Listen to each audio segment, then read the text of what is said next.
bem, gente? Vamos tratar hoje aqui de modelagem numérica de terreno.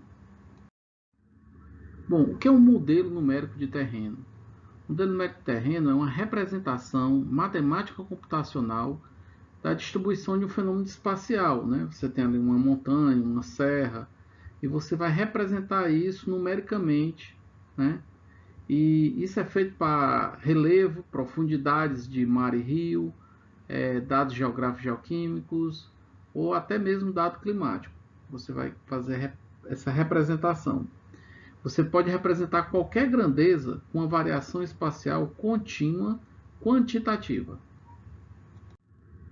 Exemplos de uso do modelo numérico terreno: para armazenamento de dados de altimetria, para você gerar mapas de topografia, análise de corte e aterro para projetos de estradas, construção de barragens, elaboração de mapas de declividade e exposição para apoiar análise de geomorfologia, erodibilidade, ver zonas susceptíveis à erosão, zonas susceptíveis a deslizamentos, né? E para você também fazer uma apresentação tridimensional em uma máquina, em um vídeo, né? Do relevo do caso. Terminologias. Vamos entender essas terminologias. O que seria um MNT? Que seria um modelo numérico de terreno, ou um MDT, modelo digital de terreno. É qualquer variável quantitativa contínua. Um MDE é um modelo digital de elevação. São dados topográficos ao nível do solo, muitas vezes no formato de imagens. E o MDS é um modelo digital de superfície. No MDS, a elevação da superfície inclui a copa de árvores e os prédios, certo? Então você vai ver aqui nessa figura que o MDS é a linha vermelha, que está incluída a copa das árvores e os prédios, e o MDE é praticamente o terreno em si, somente o relevo, né? A superfície, um relevo ao nível do solo. Às vezes você vê em alguns softwares, como no Google Terra ou em algum outro software, essas representações em que eles fazem o relevo e depois eles colocam o MDS, que é a representação dos prédios dentro do relevo.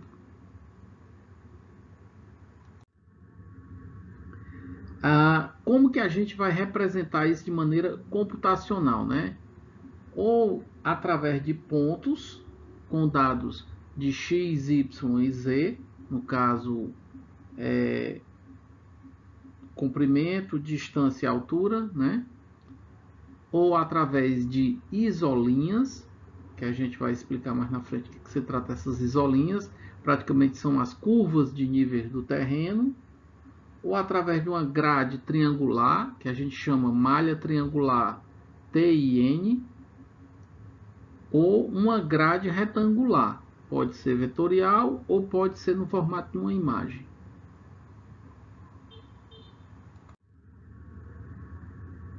As estruturas que representam os dados computacionais é uma estrutura vetorial 2,5D. O que seria o 2,5D? Pontos cotados, x, y, z, isolinhas ou uma malha triangular TIN. Esses dados vetoriais 2,5 é porque no computador ele é apresentado uma estrutura 2D, em que você tem o x e o y, mas o valor numérico representaria o valor da altitude, que seria o z. Então você está usando uma localização de espaço 2D, mas que ele carrega um dado a mais, que seria o dado da altitude. Então ele não é um 3D puro, ele é chamado 2,5D.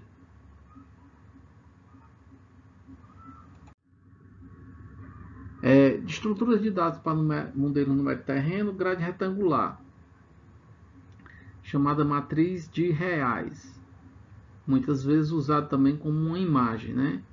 É um elemento gráfico com um espaço físico, onde em cada seção da grade vai ter o valor da cota Z. Às vezes, numa imagem, funciona como pixels, né? Linhas e colunas, e no valor de cada pixel, numa determinada linha, numa determinada coluna, o valor do pixel é a altitude do terreno. Malha triangular, que é o Triangular Irregular Network. Daí vem esse nome, TIN, muitas vezes o pessoal chama de TIN, né? Mas é uma sigla. É uma conexão entre as amostras, certo? Você tem pontos e você faz uma ligação triangular entre esses pontos. É uma superfície representada através de um conjunto de faces triangulares interligadas numa estrutura vetorial topológica de arcos e nós. O nó é cada ponto desse triângulo. Quais seriam as vantagens da malha triangular? Ela tem uma vantagem de fazer uma melhor representação de um relevo mais complexo, certo? E também ela incorpora restrições com linhas de crista. Mas quais seriam os problemas? Ela tem muita complexidade no manuseio computacional desses dados e é inadequado para você fazer álgebra de mapas. No caso, a álgebra é você, por exemplo, subtrair um relevo do outro, por exemplo, para fazer cortes de estrada ou para fazer estrutura de simular uma barragem, né? E a grade retangular é que ela facilita esse manuseio e conversão, certo? Então esse cálculo de álgebras, né, fica mais facilitado e é adequado para dados não altimétricos. Seriam essas vantagens. E os problemas é que ele não tem uma representação tão boa quando o relevo é muito complexo. E o cálculo da declividade também não é tão adequado, assim, tão bom como você obtém com a malha triangular. Curva de nível. Então, o que seria essa curva de nível? Ou chamada curvas de isolinhas.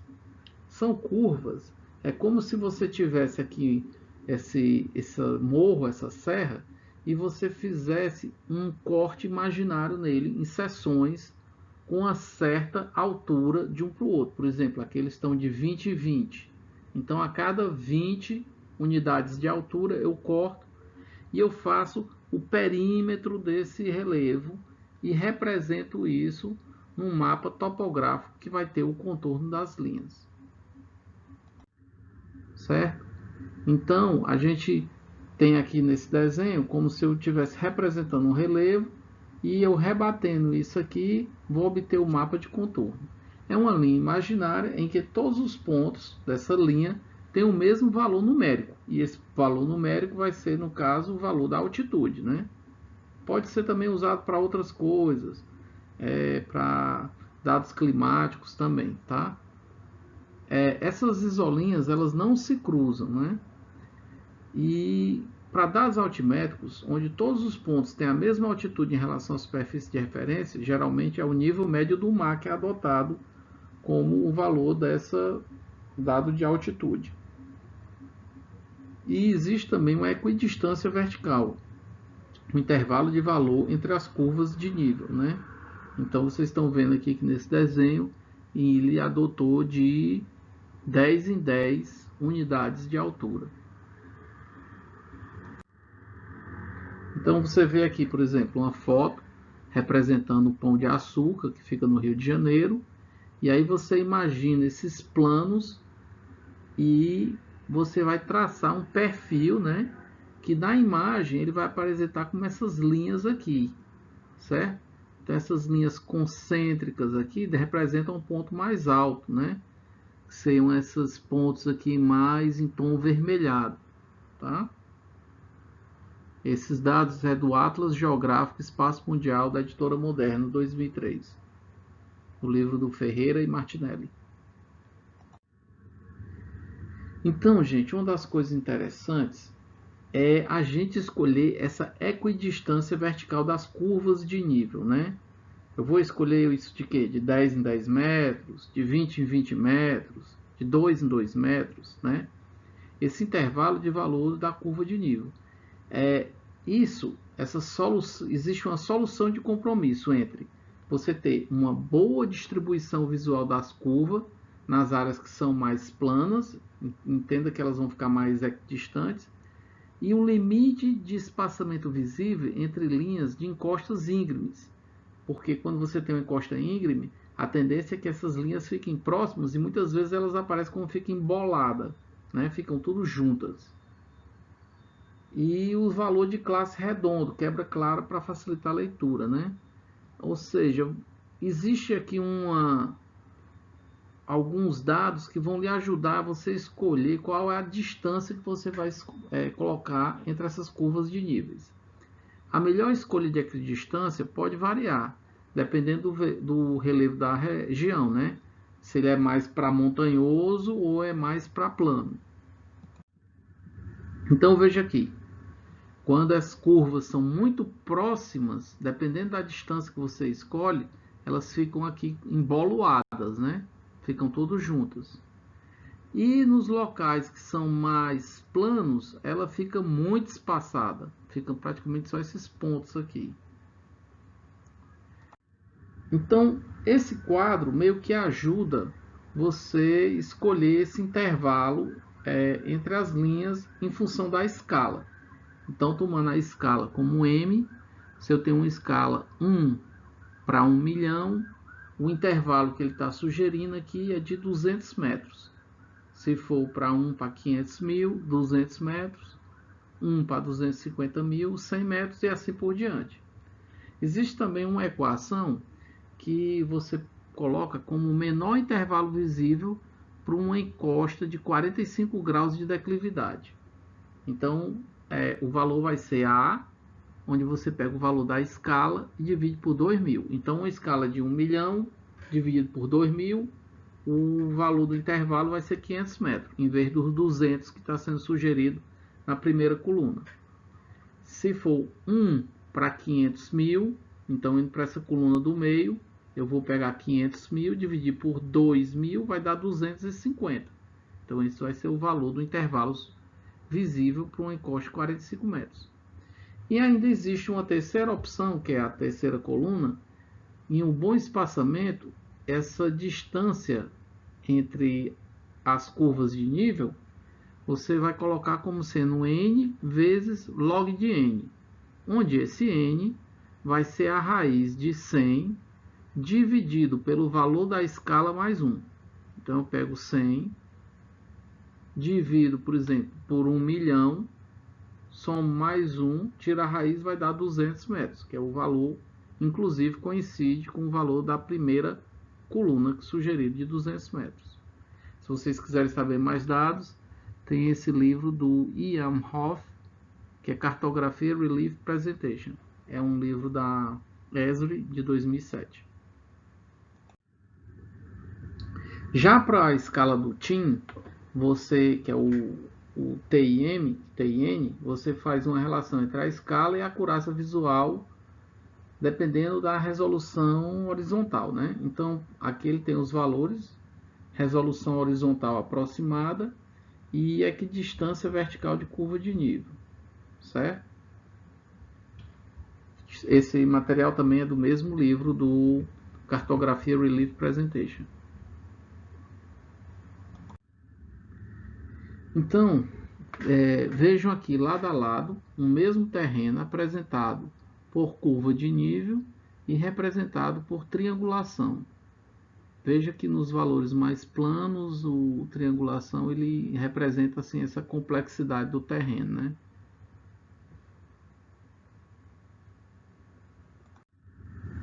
Então, gente, o processo de modelagem numérica vai começar. Você tem lá um mundo real, você tem aqui a chapada, você tem uma serra, um pão de açúcar lá. Você vai fazer um processo de amostragem, né? 2D, que é o x e y, e colocando no valor de interseção as alturas, né? Ou através de isolinhas ou linhas de restrição. E aí você vai criar um modelo desse terreno, né? A criação das estruturas, ou em grades retangulares ou em grades irregulares, no caso do TIN. E uma vez você tem esse modelo, você pode partir para fazer aplicações ou análise do uso dos modelos.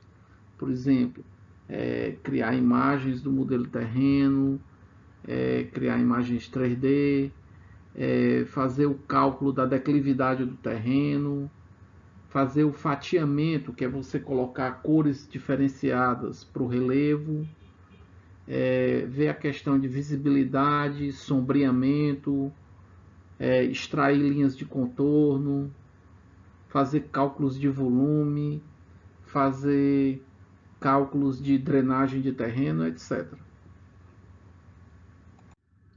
Onde que a gente pode já conseguir alguns dados topográficos prontos? Bom, existe um que a gente tem um dado chamado SRMT, que é o Shuttle Radar Topographic Mission.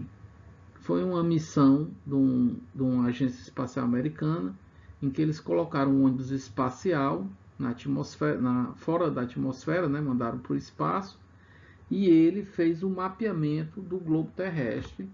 A resolução original dele é em 30 metros, ou seja, cada pixel é 30 por 30 metros, e você pode buscar eles nesses sites. O mais comum deles é o SGS, que é o Serviço Geológico do Departamento de Geologia dos Estados Unidos, né? US, United States, Estados Unidos, Geological Survey, Serviço Geológico.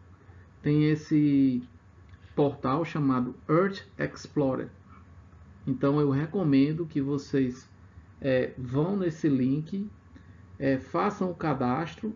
É em inglês, mas vocês podem usar lá o Google para ir traduzindo alguma coisa. Ele tem uma opção também de fazer tradução automática, o Google. E vocês vão seguindo um passo a passo, que é um questionário que eles têm, depois faz o cadastro. E ele tem uma série de dados para o mundo todo, que a gente depois vai estar usando isso aí. Existe também o Topodata, que é um dado do INPE, Instituto Nacional de Pesquisas Espaciais, em que eles também disponibilizam esses dados do SRTM, mas numa resolução de 90 metros, né? Com preenchimento de falhas por interpolação, e depois esse dado é reamostrado para 30 metros. É feita uma reamostragem. Não é original de 30 metros. Esse é o site do Earth Explorer, do SGS. Então, quando você clica aqui nas abas, a primeira aba é o critério de busca, a segunda aba é o conjunto de dados que ele está dizendo aqui, datasets. E aí você marca, aqui tem Digital Elevation e tem os vários produtos, entre eles tem o SRTM com um arco de segundo, né? Outra base que vai ser o INDI, que é no site indi.gov.br, e lá você também pode fazer um download de dados de topografia de terreno. Um outro site ainda é o site do IBGE.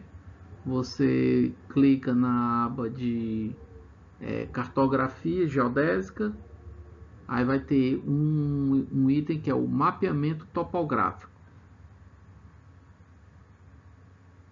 Daí no site do IBGE você tem a oportunidade de fazer download, e está aqui embaixo modelo digitais de superfície, modelos digitais de elevação, MDE. Se lembrando que a superfície está incluída os prédios e árvores, e o MDE é a superfície do terreno sem árvores e sem prédios. Daí você pode trazer isso para dados também de algumas prefeituras, tem esses dados disponibilizados, né? Muitas vezes em AutoCAD, mas que você pode também trazer para dentro dos sistemas de informação geográfica. Inclusive vocês vão ver lá na frente que você pode até transformar isso num TIN, ou pode transformar isso numa imagem. Então, gente, essa era a nossa informação aqui inicial de modelo numérico terreno. Agradeço a atenção de vocês mais uma vez.